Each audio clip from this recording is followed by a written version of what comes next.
जयप्रकाश जी का जो चुनाव है, एक तरफा चुनाव है, जनता का मन बन चुका है और जो मुद्दे हैं जिन पे भारतीय जनता पार्टी ने पिछले 10 साल शासन किया, उनमें कहीं भी उन्होंने जनता की सुध नहीं ली। चाहे किसान को एमएसपी देने की बात हो, चाहे युवाओं को 2 करोड़ रोजगार देने की बात हो, चाहे 100 दिन में काला धन वापस लेके आने की बात हो, और यही नहीं, महंगाई, बेरोजगारी, डॉलर रुपए को बरोबर करना, इस प्रकार के सैकड़ों वादे मोदी जी के द्वारा किए गए थे जो धरातल पे नहीं उतरे। और हरियाणा के अंदर तो दोनों ही सरकार, राज्य सरकार भी खट्टर साहब के नेतृत्व में जो चली और आज इन्होंने मुख्यमंत्री बदलना पड़ा, तो ये तो जानते ही है ना कि इन्होंने मुख्यमंत्री क्यों बदला है, क्योंकि मुख्यमंत्री का विरोध था और वो काम नहीं कर पा रहा था, इसलिए आपने मुख्यमंत्री बदला है 9.5 साल के बाद में। तो आप एक तरफ मुख्यमंत्री हटा रहे हो, दूसरी तरफ गठबंधन आप खत्म कर रहे हो, ये सारी चीज़ें जनता समझ चुकी है और आज हालत ये है कि 10 की 10 जो सीटें हैं वो कांग्रेस को आ रही हैं।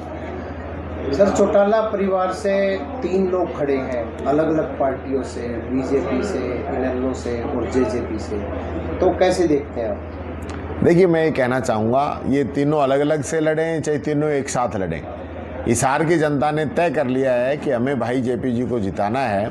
और जेपी जी का जो व्यवहार है, जो काम है, वो जनता के मुंह से बोल रहा है, इलाके के अंदर बोल रहा है, हमेशा आमजन की सेवा में लगातार खड़े रहे हैं। मेरे आज से संबंध नहीं है, बहुत पहले से संबंध है और आज इन्हीं सभी बातों की वजह से जयप्रकाश जी 1 नंबर पे हैं। दूसरी बात मैं ये भी कहना चाहूँगा कि आज जो समय देश के अंदर चल रहा है, कुछ लोग बाबा साहब अम्बेडकर के बनाए हुए संविधान को कमज़ोर करना चाहते हैं, देश की जो रीति नीति है, देश की जो ताकत है, हमारा संविधान, उसको कमज़ोर करना चाहते हैं, 400 पार सीटें पाना चाहते हैं, उन लोगों को भी जनता ने सबक सिखाने का मन बना लिया है।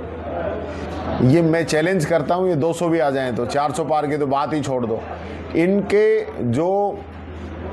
इनका जो नारा है ना 400 पार, यही इनको हराएगा, क्योंकि 400 पार का जो नारा इन्होंने दिया है, इस संविधान बदलने के नाम पे दिया है। और आज इस देश की जनता, हर जाति, हर वर्ग, हर धर्म ये चाहता है कि देश का जो संविधान है, जो सबको आज एक रखता है, गरीब के ऊपर एक छाया के रूप में काम करता है, उसको किसी भी हालत में कमज़ोर नहीं कर दिया जाना चाहिए। और ये लोग उसको कमज़ोर करना चाहते हैं, तो 400 पार ही इनके ताबूत में कील ठोकेगा।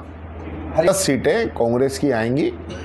एक तरफा चुनाव है, पूरे प्रदेश के अंदर ज़बरदस्त माहौल है। पहले लोग कहते थे 6 आएंगी, फिर कहते थे 7 आएंगी, फिर कहते हैं 8 आएंगी, लेकिन अब ये कहने लग गए कि सारी सीटें जो है उन पे, सब पे 2-3 पे टक्कर है और वो भी अंत में कांग्रेस के पक्ष में ही आएंगी। पिछली बार इस तरह की बातें चल रही थी कि ईवीएम से कुछ खेलना हो सकता है, क्या इस बार भी कुछ हुआ? ईवीएम के नाम के मैं बता रहा हूं कि जनता ने पहले ही तय कर रखा है कि अगर कहीं ईवीएम में भी 5-10% की गड़बड़ है तो वो भी एक्स्ट्रा वोट पहले हम कैंडिडेट को देके भेजें, ताकि ईवीएम के नाम पे कोई कमी निकाल ही नहीं सके। अगर आप ये वीडियो YouTube पर देख रहे हैं तो हमारे चैनल को सब्सक्राइब करें और बेल आइकन को दबाना ना भूलें। अगर आप Facebook पर ये वीडियो देख रहे हैं तो हमारे पेज को लाइक करें।